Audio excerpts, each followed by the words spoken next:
CBN Auto Esporte.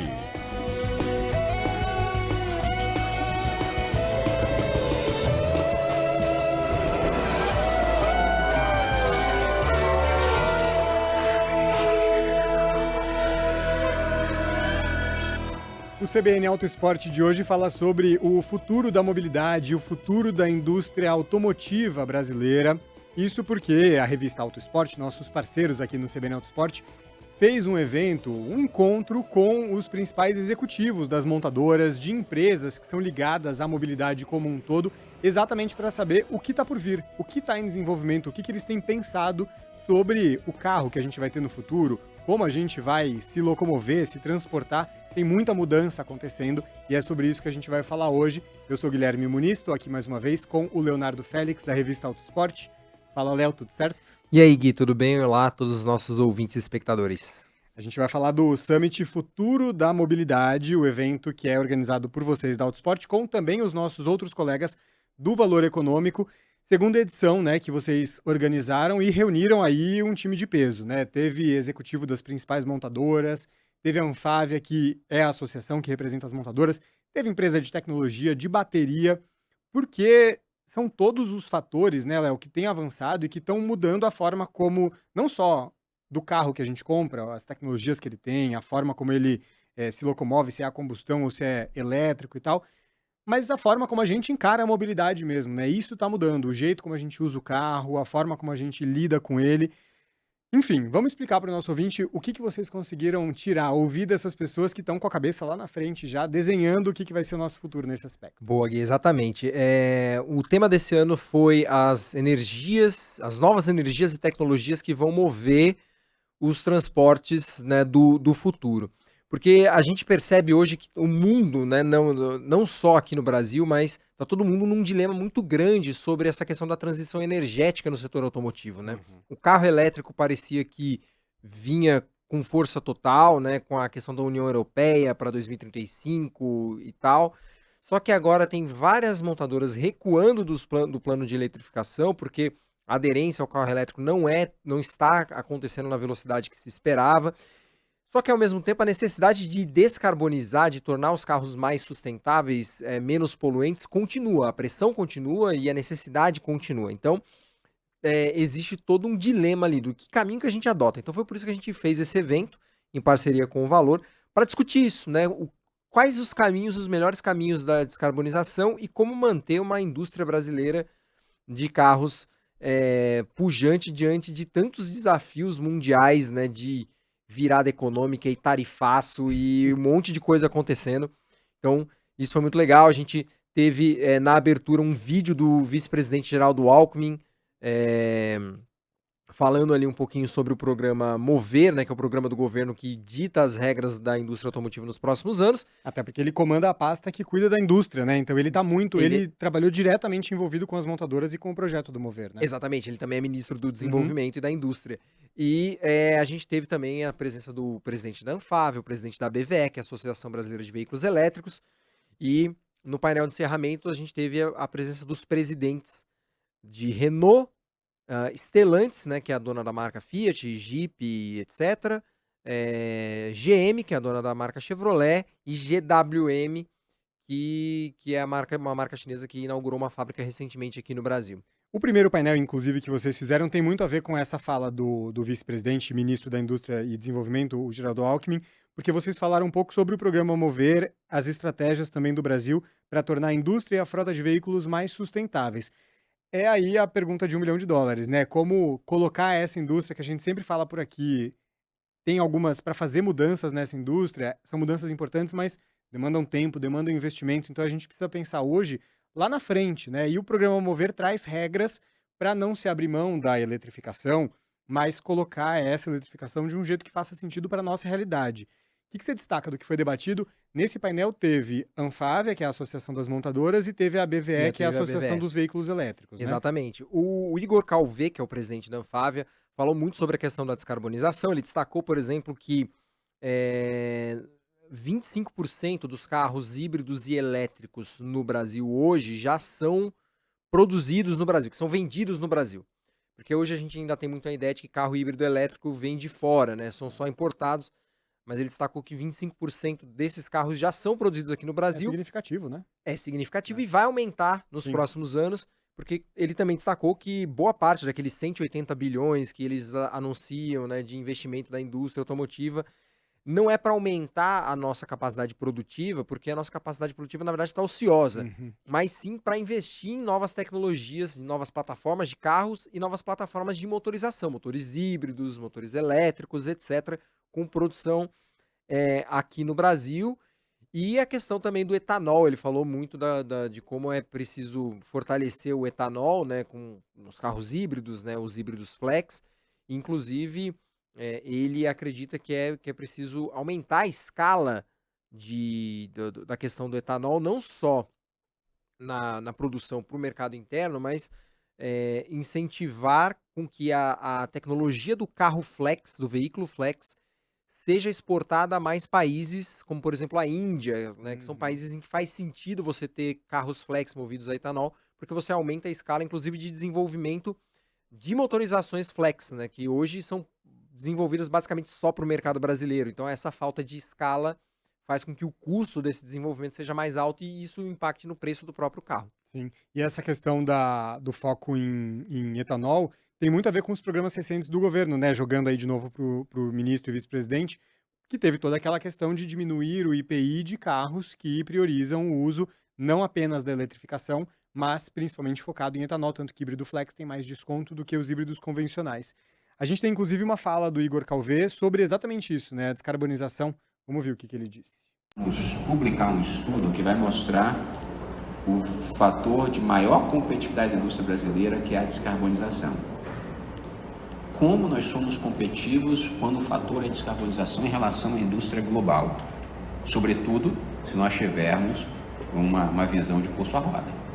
Aí o Brasil é imbatível. Mas veja, o foco é descarbonizar. As estratégias de cada uma das empresas varia. Uns vão para o caminho da eletrificação pura, outros vão para o caminho da hibridização, outros vão para o caminho... E tá certo, é o mercado, preferência dos consumidores.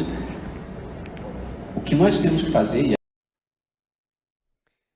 E o que disse o outro lado dessa história, que é a Associação Brasileira dos Veículos Elétricos, ou seja, se a Anfávia, que é o Igor Calvé que a gente acabou de ouvir, a associação que reúne as montadoras, está falando que nós já estamos eletrificando. A ABVE, que é a Associação Brasileira do Veículo Elétrico, já virou essa chave da descarbonização muito mais, né? Como é que eles entraram nessa conversa? Sim, eles destacaram, né, a questão de que o Brasil está, ano após ano, batendo recordes, né, no crescimento da venda de carros híbridos e elétricos, mas eles sabem que vai existir um teto, vai existir algum momento em que esse crescimento exponencial vai acabar, vai chegar ali num limite, especialmente se realmente não houver um investimento numa maior escala de produção de veículos híbridos e elétricos. Mas o Ricardo Bastos, apesar de ele ser da BVE, ele falou uma coisa muito interessante que não tem a ver tanto com carros híbridos elétricos, mas sim com reciclagem automotiva, que é um outro ponto dessa questão da sustentabilidade, né? Que é você pegar carros que estão em fim de ciclo e reaproveitar partes desse carro, né? Partes que obviamente ainda são possíveis de ser reaproveitadas, ou reciclar, ou enfim, fazer uma remanufatura do componente para voltar a colocar esse componente no mercado, que também obviamente reduz a cadeia de carbono, porque você não precisa construir um componente novo, etc. E isso é muito interessante. E no núcleo disso está a reciclagem de baterias, né? Que é um item, bateria de carro elétrico e híbrido, é um item que, na visão dele, é meio que fundamental que exista esse trabalho de reciclagem para tornar mais viável, até economicamente, esse mercado de carros híbridos elétricos. Interessante, vamos ver o que ele disse. Precisa dessas políticas. Quando eu volto no etanol, está muito claro que o Brasil, já há muitos anos, mas a gente tem que frisar isso, tem que ter conexão com biocombustíveis. Qualquer tecnologia, até o hidrogênio, vai ter que ser hidrogênio verde, se possível produzido ou da água ou do etanol. Mas a gente tem que olhar sempre a realidade e as políticas públicas. Caso contrário, a empresa vai ficar forçando e tentando chegar e não vai ter sucesso aqui no nosso país e até mesmo nas operações que de América Latina, de Europa, enfim, quem sabe com o acordo Mercosul-União Europeia, a gente possa ter também exportação de carros tecnológicos daqui para o mercado europeu. Inclusive, ele falou sobre isso recentemente com a gente, né? A possibilidade de exportar carros para o mercado europeu, mas pegando aí o ponto que ele fala de hidrogênio, esse foi um outro assunto que vocês debateram por lá, porque temos já etanol, temos os elétricos, mas tem também esse futuro com hidrogênio e combustíveis sintéticos. Esses elementos todos foram o segundo painel, que falou sobre a descarbonização da frota brasileira em curto, médio e longo prazo. O que a gente pode esperar desse assunto? O que foi debatido lá? Esse painel eu achei ele muito legal. Ele foi com o André Valente, que é head ali da área de sustentabilidade da Raízen, Uhum. né, que é um braço da Shell, né, que a gente conhece aqui. A gente teve o Spartacus Pedrosa, que é diretor de operações de lítio do Grupo Moura. E a gente teve o Emílio Carlos Nelly Silva, que é vice-diretor do RCGI, que é um núcleo da USP, né, da Universidade de São Paulo, que vem fazendo várias pesquisas ligadas a veículos movidos a hidrogênio, né? E aí o que eles falaram? O André, a Raízen, ela tem uma expertise muito grande no investimento de etanol, né, de distribuição e tudo mais, e ele focou muito nessa questão do etanol, né? Falou que entre os destaques ali, ele contou basicamente que muitas vezes se o Brasil ele mira demais em soluções lá de longo prazo, num futuro muito distante, e esquece de olhar soluções que ele já tem aqui, como por exemplo o próprio etanol, né? A matriz energética nossa e o uso do etanol, eles são aí estratégicos nesse trabalho de descarbonização. E o Spartacus Pedrosa, ele é diretor de operações de lítio, né, da Baterias Moura, e aí ele contou um pouco do trabalho que vem sendo feito de desenvolvimento das baterias para carro elétrico e de infraestrutura de recarga.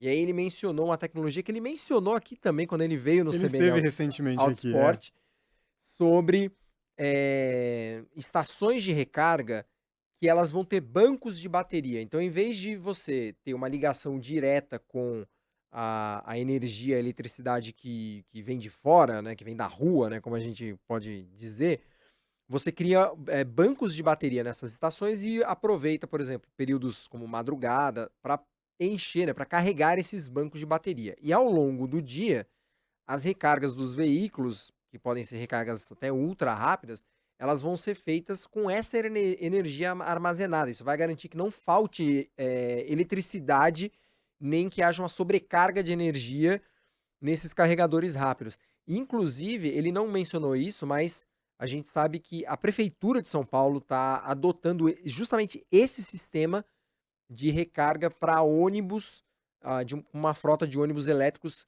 nas que eles garagens, né? estão implantando aqui em São Paulo. E por fim, né, o professor Emílio falou sobre a questão do hidrogênio, de como faz sentido você usar novamente o etanol como fonte para gerar hidrogênio. Ele fala que para um país grande como o Brasil faz muito mais sentido, inclusive porque na visão dele, você transportar, por exemplo, hidrogênio gasoso de um lugar para o outro, você gera muito desperdício, né, do gás, né, devido à volatilidade ali do hidrogênio a gás. Mas que o etanol, como ele é líquido, ele tem uma densidade energética boa, é mais fácil de ser transportado, você consegue, então, e você já tem toda uma infraestrutura de transporte de etanol pelo Brasil, então que é muito mais fácil você gerar hidrogênio a partir do etanol para ter veículos elétricos movidos a célula de hidrogênio, principalmente nos transportes pesados, né, caminhões, etc. Porque para esses transportes é muito difícil você ter veículos elétricos a bateria, porque as baterias são muito pesadas e elas não rendem uma autonomia tão grande para um caminhão viajar 1.000 quilômetros. Então, para veículos assim, faz muito mais sentido você ter um caminhão elétrico movido a célula de hidrogênio, por exemplo. E por fim, eles falaram um pouquinho também do combustível sintético. E o professor Emílio, mais uma vez, contribuiu bem, dizendo ali que o combustível sintético faz mais sentido, por exemplo, na aviação, né, que é onde você não consegue ter um avião movido a bateria, porque é muito pesado. Você também não consegue ter um avião movido a hidrogênio, porque também é muito pesado. Então, para aviação, principalmente, o combustível sintético pode surgir como uma solução interessante. Muito bem. E aí vocês também discutiram um pouco as soluções de mobilidade que a gente já começa a ver, na verdade, né, mas também aquelas que a gente ainda deve começar a ver, num futuro aí de médio, longo prazo. O painel 3 era do pedágio free flow aos transportes urbanos, as soluções de mobilidade em discussão no Brasil. Aí só fazendo essa contextualização, né, o pedágio free flow é aquele que já começa a existir em algumas cidades, aqui do Sudeste, São Paulo e Rio de Janeiro, que você não passa mais naquelas cabines de pedágio, nem com aquelas tags automáticas pela cabine, mas totens espalhados ali, pórticos espalhados, vão monitorando a sua distância e vão contabilizando os custos. A que conclusões eles chegam sobre esse nosso futuro da mobilidade? Legal. Nesse painel a gente teve o Carlos Gazaf, presidente do Sem Parar, né, que é aquela companhia de tags Uhum. de pedágio. A gente teve o Alexandre Miyahara, que é CEO da EON Grid, que é uma empresa que desenvolve várias soluções de mobilidade, né, hubs de carregamento, carregamento de motos elétricas e entre outras soluções. E a Amanda Medeiros, que é manager de uma consultoria chamada Kearney, que é uma consultoria que tem um dos braços dela estudar soluções ali, por exemplo, para cidades inteligentes, soluções de conectividade e transformação digital. E aí ela trouxe esses insights para dentro dessa discussão. Foi um painel também muito legal. E nesse painel, sim, a gente teve mais uma pessoa nesse painel, que foi o Arthur Zago, head de eletromobilidade do iFood. Quase que eu Boa. esqueço dele. E eu ia citar justamente isso, porque, por exemplo, o Arthur confirmou que o iFood está fazendo os primeiros testes no Brasil com serviços de delivery por drone. E o Alexandre Miyahara, da EON Grid, confirmou que eles também estão fazendo testes, mas com a 99, em parceria com a 99. Então são soluções que a gente talvez comece a ver no Brasil nos próximos anos, por exemplo, um delivery com drone. Eu acho isso muito Você maluco. pede a comida, a pizza chega pela sua janela. Chega pela sua janela. Isso Interessante. é uma coisa de maluco. Mas que já acontece, né? Tem experimentos, por exemplo, na China, em regiões específicas e tal. Até nos Estados Unidos também eu já vi testes sobre isso. Claro que são projetos pilotos, são testes e tal, mas isso está sendo de fato desenvolvido. Legal saber que está aqui também, chegando na nossa realidade, que é uma realidade com várias especificidades, né? Exatamente. Mas a Amanda, por exemplo, ela fez Hum. algumas ponderações, né, de que o Brasil ainda não está preparado como outros países para ter as chamadas smart cities, né, as cidades inteligentes, cidades conectadas, que vão depender muito ali de questões como internet das coisas, né, e aprendizado de máquina para que esses serviços funcionem, principalmente nas periferias. Então, são desafios muito grandes que a gente ainda vai ter nesses serviços de entrega autônomos, de last mile, né, que são os deliveries ali, por exemplo, de compras pela internet, né, urbanas. Ainda existe um desafio muito grande, logístico, por conta das dificuldades mesmo que a infraestrutura das cidades brasileiras oferece. E por fim, né, o Gazaf do Sem Parar falou muito sobre a questão do free flow, porque o pedágio free flow ele tem gerado muita polêmica no Brasil. Muita gente tomando multa sem saber, porque passa num desses pórticos e não sabe que tinha que pagar um Tem pedágio que acessar um ali. site, né, para pegar ali, se não tiver, dependendo do pagamento automático e tal. Você precisa acessar um site, pegar a fatura, pagar e tal. Exatamente. E ele falou muito sobre isso, que o maior desafio para esse serviço é ainda a educação do motorista brasileiro. Já existe pedágio free flow em vários É. países, né? Na Europa tem muito, mas ainda é preciso educar, né, os motoristas brasileiros em relação a isso, ter um trabalho maior. Ele diz ali, ele mostrou, né, alguns exemplos de como a evasão de pedágio pelo free flow já está reduzindo, mas que ainda é muito alta em relação a outros países e que existe também uma dificuldade muito grande. Existem estudos, porém também com ainda muitas dificuldades para uma possível implantação, por exemplo, desse sistema em ambientes urbanos, né? Por exemplo, para você evitar trânsitos pesados em centros de grandes cidades. O pedágio free flow poderia surgir como um elemento ali de trabalho, mas que isso é uma discussão ainda muito incipiente no Brasil. Ou eventualmente em São Paulo a gente tem o rodízio, você poderia limitar o fluxo de carros leves mesmo no centro, por exemplo, né? É um estudo, seria algo polêmico, mas essa tecnologia poderia ser usada para ajudar a implementar esse tipo de política pública. Seria uma solução Exatamente, possível. é isso. E como que as montadoras se encaixam em todas essas discussões do futuro da mobilidade? O último painel que vocês fizeram foi como planejar o futuro da eletromobilidade e do carro no Brasil diante desse novo cenário tarifário mundial.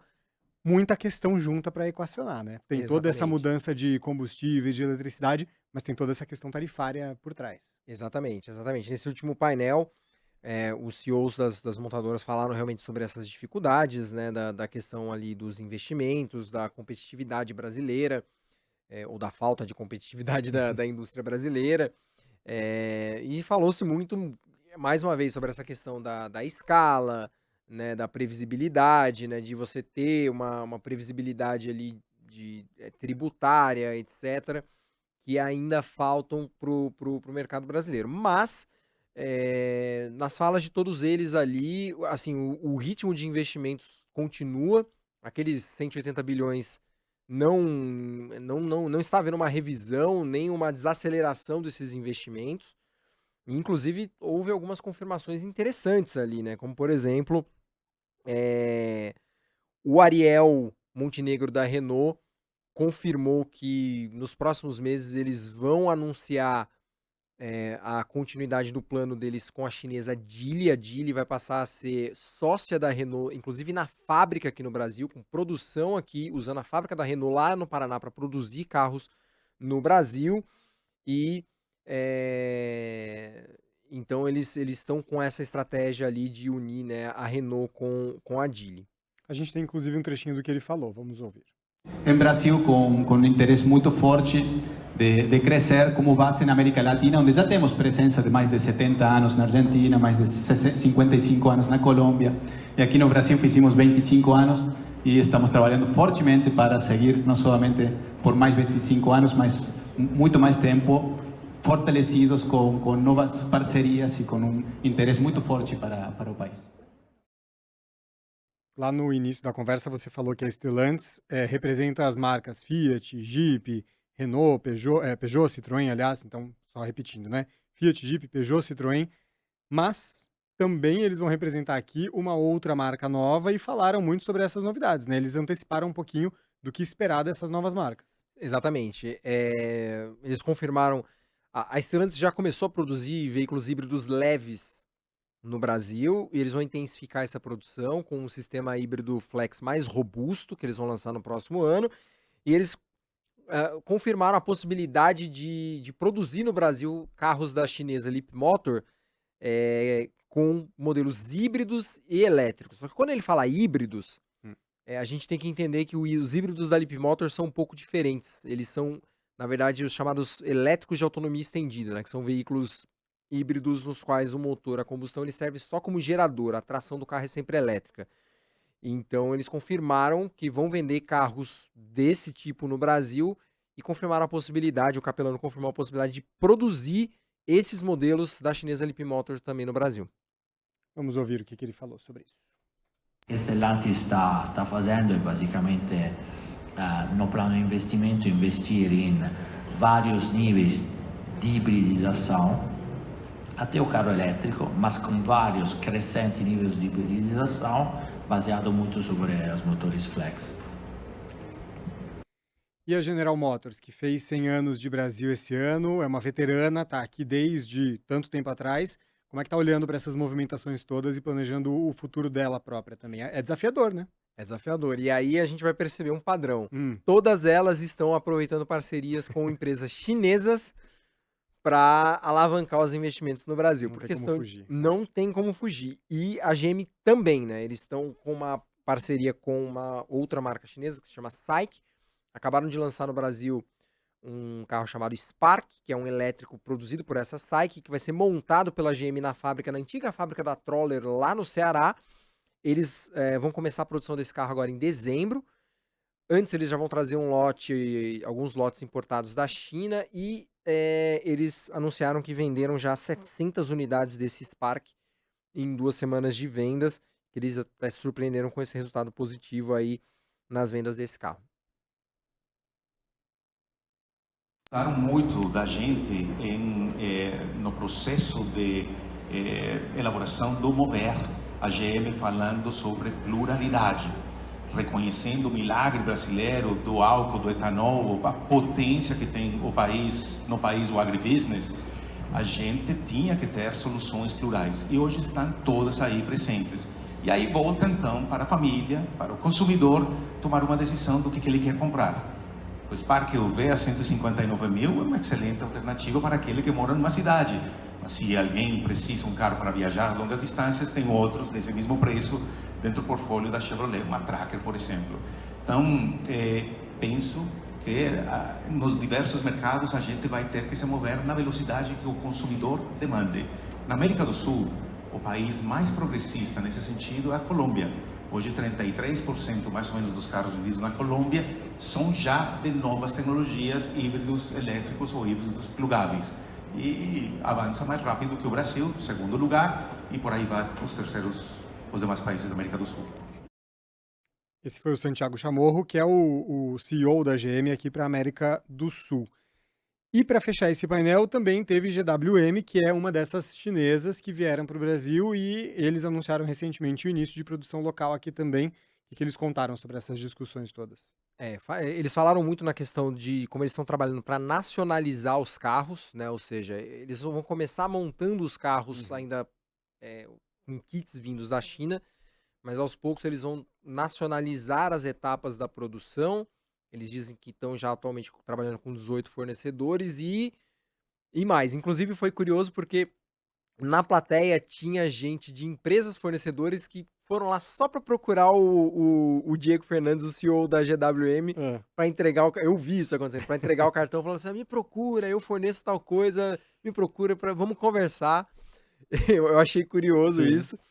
E eles confirmaram, em primeiríssima mão, o lançamento de motor híbrido flex no Brasil no primeiro semestre do ano que vem, tanto no Haval H6, né, na família Haval H6, quanto no Tank 300, aquele Jeep 4x4. Os dois modelos vão ter motor híbrido flex a partir do primeiro semestre de 2026. Eles não disseram qual o mês, mas até o final do primeiro semestre de 2026 vai ser lançado. Tem também um trechinho da fala dele, vamos ouvir. A questão de previsibilidade, como já comentado também, né? É muito difícil, a nossa dificuldade de explicar o cenário do nosso mercado para a matriz é imensa, assim como de todos. Na verdade, explicar a situação tributária, explicar uma série de situações é muito difícil. Né? Então eu acho que a questão da previsibilidade é um ponto bastante importante. Eu acho que existe políticas que já estão em vigor, estão sendo implementadas, que ajudam a nossa indústria, mas a gente precisa ter uma constância disso, né? Um foco muito importante, porque a questão do volume de produção está relacionada a emprego, está relacionada a crescimento, geração de renda. Então a gente acha que precisa de um apoio, não só à indústria que pode fazer isso de forma isolada, as empresas, mas é um conjunto, né? Toda a cadeia, obviamente com o governo participando disso, para que a gente possa juntos ter uma mínima previsibilidade para a garantia desses investimentos. Muito bem, deu para ter uma ideia que é bastante coisa, né, sendo discutida aí, muitos desafios, mas também muitas oportunidades. A gente vai ver muitas dessas coisas saindo do papel em breve. E a cobertura completa do Summit Futuro da Mobilidade está no site da Autosport, também no Valor Econômico, tudo lá para quem quiser acompanhar mais detalhes, certo? Exatamente, site da Autosport, Valor Econômico, e vai sair também na próxima edição da revista Autosport um resumão de tudo que rolou.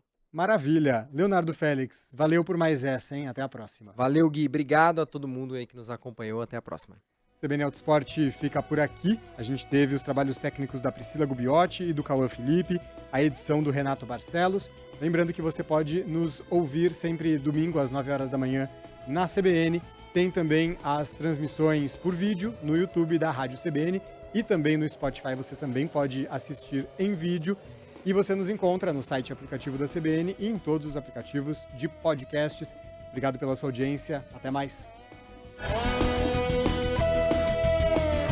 CBN Auto Esporte.